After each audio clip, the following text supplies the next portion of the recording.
This is the Marketing Umbrella Podcast, where it's all about getting the information you need from successful leading marketers to build and grow your digital marketing agency. Brought to you by Itamar Shafir, founder and CEO of Umbrella, the technology platform and brand that is powering thousands of marketing agencies around the country. Find him at umbrellaus.com. Now, here's your host, Kevin Pruitt.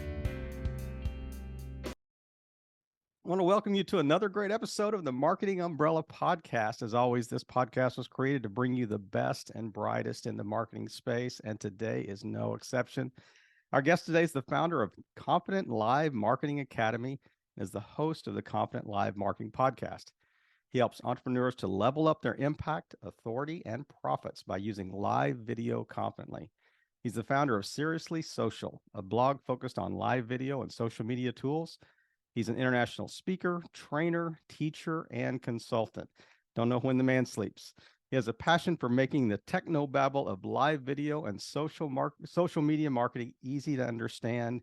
In addition to all this, he's a geek, husband, a dad to 2 kids, and he is also a professional singer and lives near Manchester in the United Kingdom. Join me in welcoming my friend of the podcast, Ian Anderson Gray. Thanks so much, Kevin. I'm so excited to be here with you. It's been a while since we last spoke, so thank you. It has been. It's going to be good to catch up in a little bit of a different venue, different space. But the interesting question that came to me when I was kind of jotting down some notes before we started, I thought, I'm going to ask him, what is the first thing that people notice when they look at your brand, when you've been introduced to them online or whatever? Have you ever asked them, say, what was the thing that stuck out that caused you to take that extra second and stop?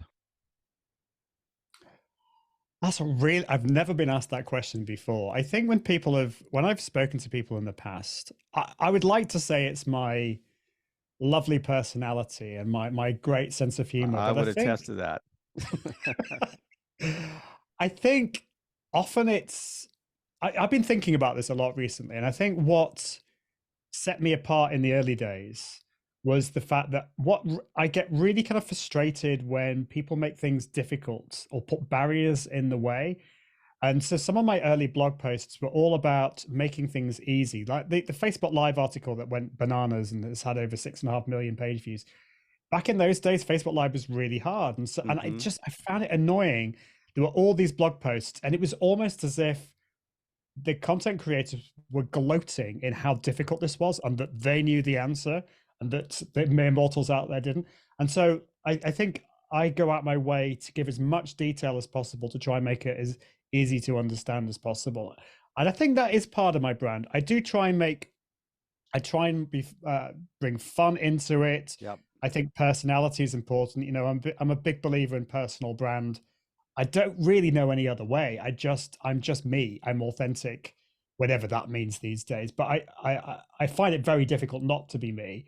And I think that is another thing about me, that kind of what you see is what you get.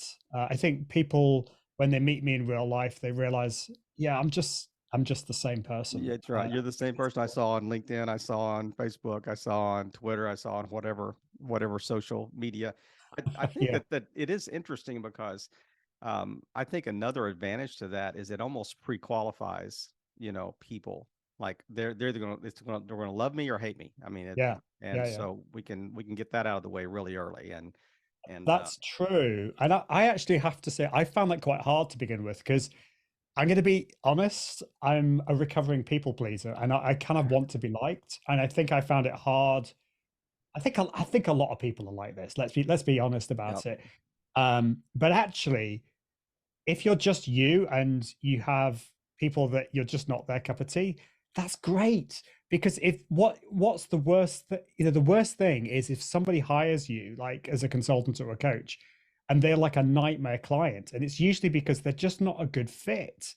So if I can just repel all those people, then that's great, isn't it? Yeah, it is. It's kind of the whole montage of like you niche down until you find your specific market or whatever this idea is, and your product market fit. But The interesting thing is that you hear people out there talk about personal brand, but they also talk about don't build a personal brand around your name or your personality or whatever it is, because that's not reproducible. That's not that's a one generation strategy.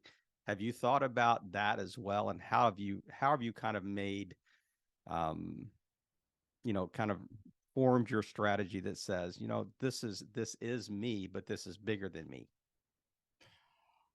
That's really interesting, and I think for me, the reasons why some people say it's not a good idea are actually the reasons why I think it is a good idea. So in some ways, the lack of scalability is also like an advantage. It's a great point. However, there are definite concerns there. And I think it's answered in what you said about it being bigger than me, because ultimately, the big thing for me, the thing that I'm really wanting to work on, the thing I'm trying to grow, the thing that I actually yearn for is to build and grow a community of people who I kind of, it's not really about loving me or loving my content. It's about people who think in a similar way. And yes, I can help them, but they can help each other and we can grow together. And so it becomes, and I don't, I'm not like a big name like Mark Schaefer, but Mark Schaefer is a great example here because he's in his community. He's got a community called the Rise community. He's created this community that's bigger than him. Mm. It started off with him, but the people in that community are producing this amazing stuff. And to give you an example, I'm actually a co-author with Mark and about 20 or 30 other authors. We're creating this book called the best marketing book ever. And that is as a result. Yes, Mark has done a lot of work, but it's actually the collaboration with the people in that. And that I think that is where the strength lies. It becomes beyond you. You might start it, but the personal brand ends up growing bigger than you could ever realize. Speaking of personal brand, I mean, you've had kind of this upward right hockey stick growth over the last few years, and just watching you kind of from a distance. I mean, it's interesting to see how you tend to pop up more frequently and in different venues now than you say you would have, 2 or 3 years ago. But the whole idea I just woke up one day and I wrote this, why not to use HubSpot article, and then it exploded. I mean, what was the journey? I mean, take us back even pre that. What were you doing before? How did you kind of step into the marketing space? Yeah. And as you alluded to before, I trained as a musician, so music's my background. I've married a musician, but I've always been interested in technology. I set up a basically when I was training to be a singer at college, I started designing websites. This is back in the early 2000s. I really loved the geeky side of it. Mm-hmm. I ended up designing websites for my musician friends, launched a web agency with my dad, quickly realized that's a bad idea because musicians don't have any money. So we had to broaden out. And fast forward to 2011, I was procrastinating like mad about the idea of setting up my own blog. I was overthinking it, but I set up my blog and I started writing about what I was interested in. And at the time, it was social media. It was a big thing. There was technology that was there to try and make it easy.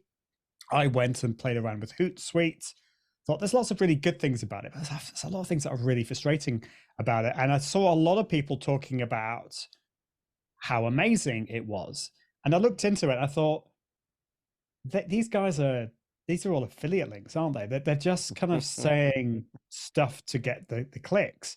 And so I started, well, it would be really interesting to look at the flip side. I wasn't against Hootsuite, but let's look at the flip side. What are the reasons why you might not want to do it? And so I wrote that article. It was 4 reasons not to use Hootsuite. I added another 3, made it 7. And out of the blue, it kind of went viral. And I think Hootsuite were really bemused at this as well. I've heard that I was kind of infamous around Hootsuite, and they couldn't really understand why. But I think it was because I went into a lot of detail and I tried to, because the problem that I saw was there was all these social media tools out there, but like how on earth do you choose what the best one is? So that's, I started blogging with that. I wrote other articles. I wrote this Facebook Live article. But I'll be honest, I felt a little bit like an imposter because I hadn't trained in marketing. I had this musical background, I had this tech background. I think what I've realized since is that is both an advantage and a disadvantage. And the advantage, I think, is that I saw things in a different way. I saw things from outside looking in.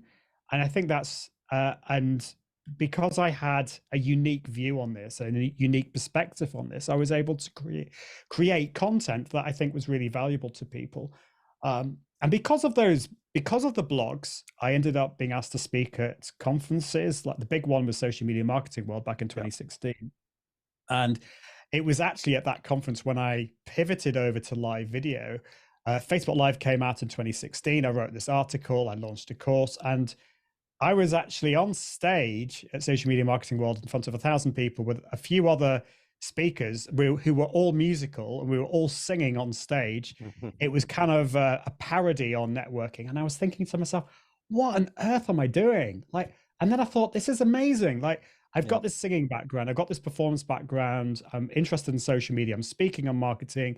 And this epiphany moment happened that my background as a performer, as a teacher, and as a marketer came together in the form of what became the Confident Live brand. And that's when I pivoted over to that. Fast forward to today, and I'm still doing that, but I'm actually in the process of, I think we need to be constantly evolving. Live video has been around for a while, so my next focus is going to be on, I've got this real belief that I really want to help people with their confidence on stage, in how they present themselves, communication. But I'm also interested in this evolution we're having in the moment in marketing when it comes to AI, the metaverse. There's a lot of people out there who are, again, making it too complicated and putting up the barriers, and that really annoys me. And I want to demystify it and make it easy for people. So that's kind of where I'm going. So we're just waiting on the next blog article that says 7 reasons not to use ChatGPT, or why you don't want to use AI to do live video, or something like that. So I think, I mean, I think that's we could do a whole podcast episode on that. I think, AI is here to stay. Yep. I think there are absolute things we should be concerned about. There are definite no-nos, but I think there are ways that we can use technology like ChatGPT in a really constructive way. One thing that I'm actually using ChatGPT is to help me not write my blog posts, but to come up with a structure, come up with ideas. And quite often I will ditch a lot of the ideas, but it gets my brain going. Yep. But I'm also thinking of putting at the top of all my articles a disclaimer. Maybe disclaimer is the wrong word, but just say this article has not been written using AI, because I'm actually seeing quite a lot of articles out there that are most definitely being written by AI. Right. AI. And I think as a content creator, there's a kind of always like it's moral. What am I trying to say? I just think, for people come to my blog post to read what I want to say, not what AI is wanting to say. Yeah. So use AI to help you in the process to come up with ideas, but don't let AI write the whole thing.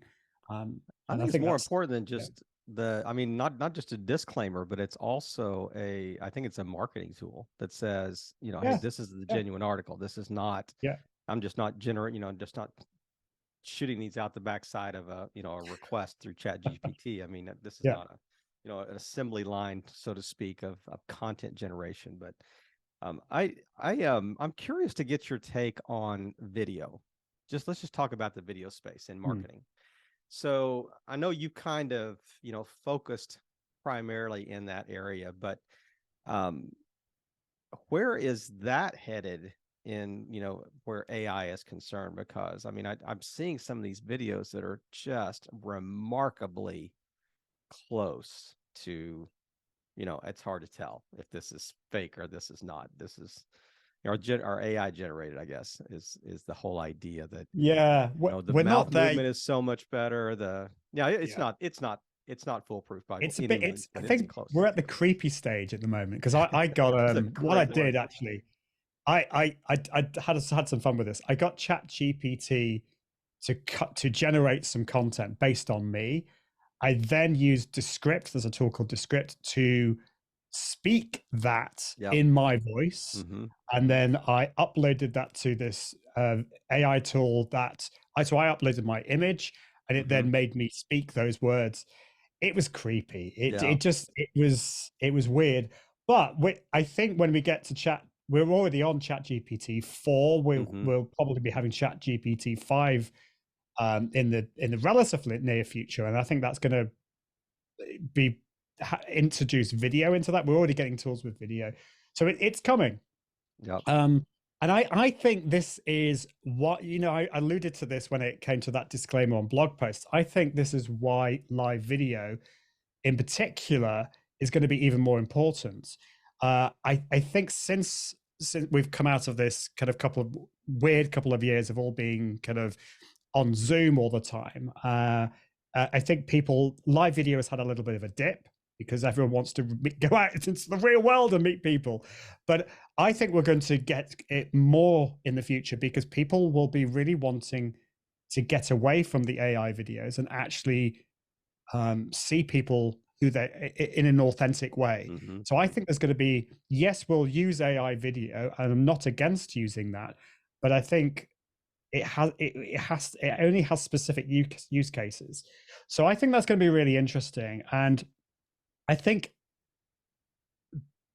people are going to, I've really struggled. I struggled really quite badly in the early days of getting myself on camera. I was really nervous. I felt like a complete idiot. You might not think that now, but at the time I was really, really nervous. And I think a lot of people are like that. I think we're going to still need to get over those nerves and get in front of the camera. It does take more work, but I think people are going to want that authentic human connection, which you're not going to get with AI.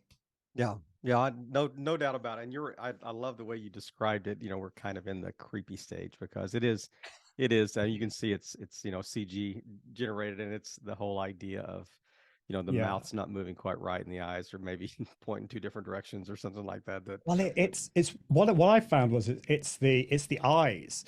So I don't know if you've ever met somebody like this, but it's very disconcerting because they smile at you, but not with the eyes. So it's like this. Hello, I'm really pleased to meet you. And if you're listening to this podcast, you won't get that, but it just looks really creepy, and it doesn't look genuine. And I think that's AI is gonna get really close. It may well be able to completely fool you and impersonate a human being. I've actually got no doubt about that. It will do. The technology will happen, but deep down, we yearn individually for human connection, and you're not going to get that with AI. You're still going to have that kind of in the back of your mind. Is this actually a human being? And I think that's going to, I hope that's always going to be the case. That's my hope as well as my belief. Do you think that that video, I mean, if your opinion in the video space, if you're talking to, say, marketing agency owners, what is the most effective use of video in marketing? Is it short form? Is it, because we have the attention span of a gnat, is that, or is it, or, is there still a demand for a longer form, a good content creation or whatever? How would you coach marketing agencies on the use of video in their marketing space? It's a great question, a really difficult one to answer because the simple answer or the popular answer would be, yeah, short form. Go on TikTok, go on Instagram. That's where all the views are. It's not as simple as that. I think it depends on your audience, your demographics. And yeah, Instagram, Reels, TikToks, you may well get a lot of views, but does that ultimately equate to what, or give you what you want? And it's interesting. There's a lot of content creators, or there's a significant minority of content creators that are starting to look at how much money they're making, say, from TikTok, or and think, this isn't quite. Yes, I'm getting a lot of views, but it's not actually giving me what I want. And so I'm not saying don't use shorts on and it's the same on YouTube as well. Yeah. YouTube shorts isn't necessarily going to translate into more views on your regular YouTube videos and clicks through to your website. So it depends on what you're wanting to do. I personally, so I think as somebody with a personal brand and somebody who creates content for a living, I think you also need to take into account what you actually enjoy and what gets you up in the morning. And for me personally, I don't enjoy shorts. I don't enjoy watching shorts. I don't enjoy making shorts. And life is too short. So why No why pun intended. You know, so like exactly. So I did spend a lot of time creating Instagram reels and TikToks, and I just, for me, just I was following what everyone else was saying and thinking that I needed to do the same. If it makes sense for you to do short form content and you're looking at the evidence, you're looking at what it actually is going to give you, do it. Absolutely do it. You don't mind me. I might hate shorts, but you do it. But you've got to think what is right for you, for your audience, and then test it out. And if it doesn't work, ditch it. Because actually, I would say on YouTube, for example, that I would say mid-form content, so you're looking at 4, 10, 15 minute, that is still doing really well. And actually long-form content, like there are some people who are listening to podcasts and watching videos that are 2-3 hours long. Wow. Would you believe? Yeah. I'm Joe Rogan episodes. Exactly. Yeah. Love it, Great hate example. him. Joe Rogan's podcast is like killing it. And some of the episodes are like 3-4 hours long. So yeah, you've got to think about your audience. And I think there's a growing audience out there that don't want the fluff, superfluous content that you get on shorts. Sorry to be negative, but that's just not at all. Yeah. And they're wanting kind of more in-depth stuff. It's interesting to hear you talk and just, if I can find a thread, in all the things that you've said so far. I mean, I love to coin little phrases, based on what I've learned during the podcast episode. But if I had to title this episode, I would almost, I had it there on the tip of my tongue. It's almost like a contrarian confidence. Like I can think back of the things you said. Well, I thought I was going to doing this, but actually I did the exact opposite. Everyone was talking about how great HubSpot was, and I took the other tack. Well, here are the things that are not great about it. Everyone says short form is the way to go. Well, actually, I like long form better. Everyone said don't build something around your name. There's a phrase in the States called name, image, and likeness around college athletes. NIL. And it's almost like don't build it around your own personal name, because it has a one generation strategy type thing. You're like, well, actually, that may be your strength. So I love that this whole, contrarian confidence that you're exhibiting in building your brand, and building the movement and the tribe, around that. Yeah, but I just if I could just come in there and say, like, I want to be real here, because I've made loads of mistakes, and I've doubted myself a lot. Yes, my brand is Confident Live, but part of the reason my brand is Confident Live is because I've really struggled with confidence, and that's coming back to what I think attracts my perfect audience to me, is that they can learn with me, and they see the struggles that I've had along the way. One of the biggest mistakes I think I've been making in the last couple of years is I've been listening too much to the noisy marketers and the noisy gurus out there who've been saying, you need to do this, you need to niche down. Not that niching down is bad, but you need to do this, you need to do this, Ian, do this short form content, and I'll be honest with you, I got burnt out. I got exhausted because I was constantly creating content that just sucked all the energy out of me. Yeah. And I think at the end of the day, you've got to follow following your passions is not going to It's not going to pay the mortgage, in of its own. But if you don't follow your passions, then you're going to get burnt out and you're not going to have an audience because they're going to see that you're creating content like AI is, in a sense. You're going to become a robot, and that's not good.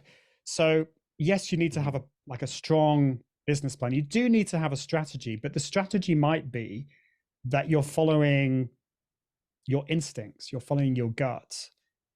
Yes, listen to whether people are interested in that, but I just think don't just follow the crowd. And I think I for too long was following the crowd. I wasn't to begin with, and then I thought, oh, maybe I need to follow the crowd now. Okay, but I don't think you need to. I don't think you need to follow the crowd. You need to follow your instincts, and you need to surround yourself with good people who are not just going to like be an echo chamber for what everyone else is saying. So I'll get off my soapbox now. Great point. I stand by the 2-word descriptor, because it's not that you've achieved the confidence, it's that's the goal. That really is. And it's interesting because you talk about following your gut, and being passionate about it, what gets you out of bed in the morning.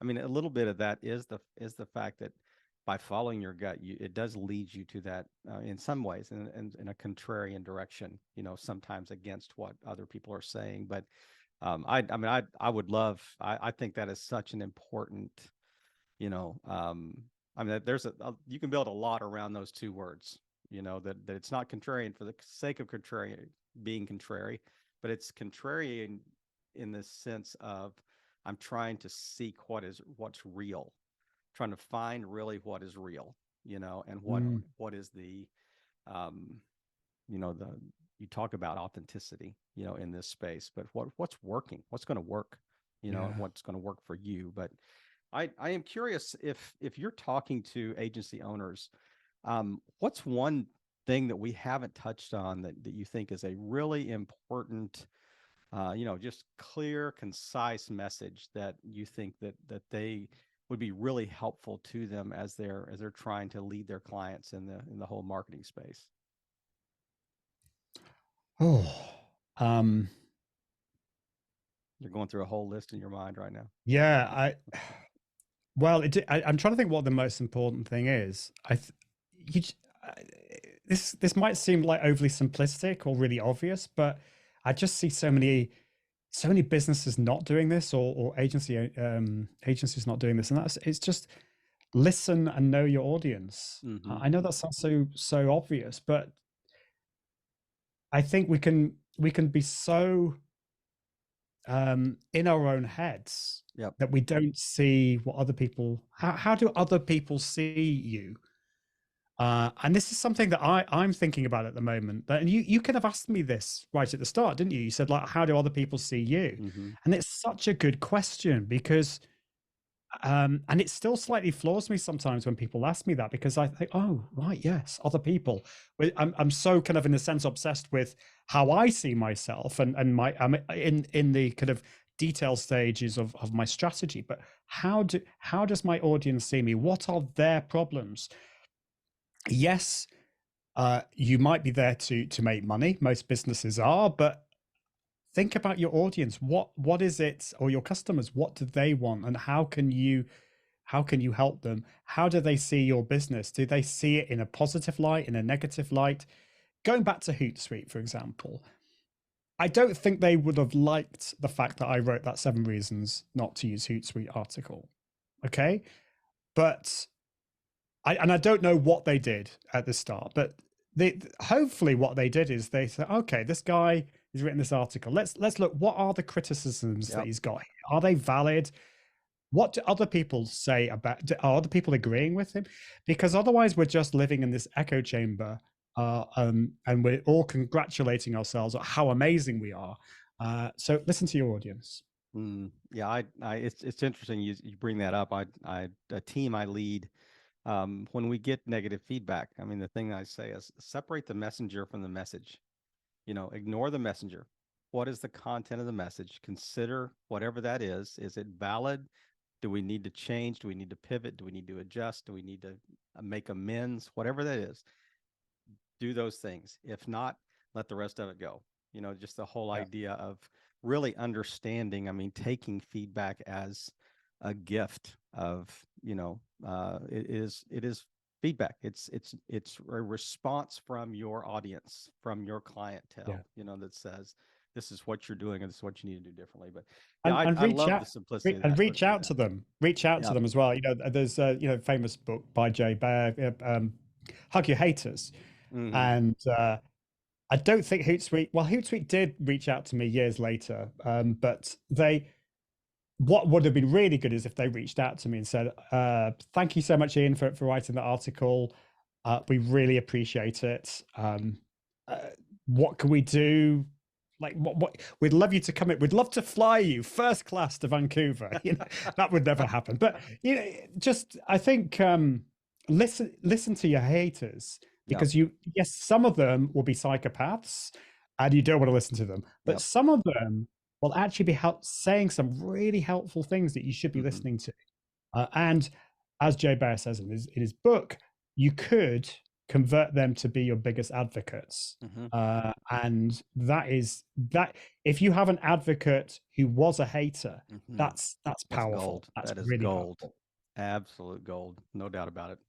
No doubt about it. Well, we're about to transition to my favorite part of the podcast here. This is the one that always catches our guests off guard, and yeah, here we go. It's live. We're recording this right now, but I'm going to ask you a series of just kind of disparate questions, and you're going to maybe think, what in the world? Why is he asking these questions? But go with me. There's a method to our madness here at the Marketing Umbrella Podcast, but I'm going to ask you just really quick, rapid answers. So, did you get along with your parents growing up? I did, yeah. Do you have siblings? Yes, one sister. Do you have a family pet or pets?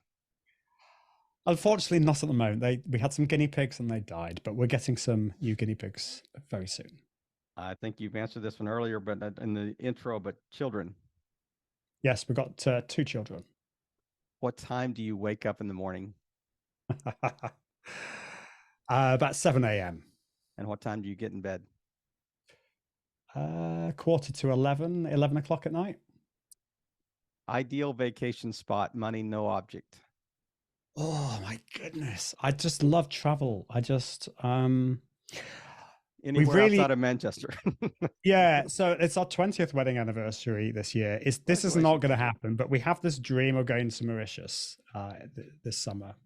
We'd love that'd just be lovely, idyllic place. But other than that, I'd love to go back to the US. I love the US, and basically most places in the world that's not Manchester. Welcome anytime. Are you a person of faith? Yes. How does that affect your business? Oh, it's absolutely integral. It's. I mean, I don't not talk about it, but I don't. I don't preach through what I do, but But it's absolutely central to everything that I do. It shapes what are my decisions. So yeah, absolutely. And one thing that you could change about the marketing climate today, if you were king for a day?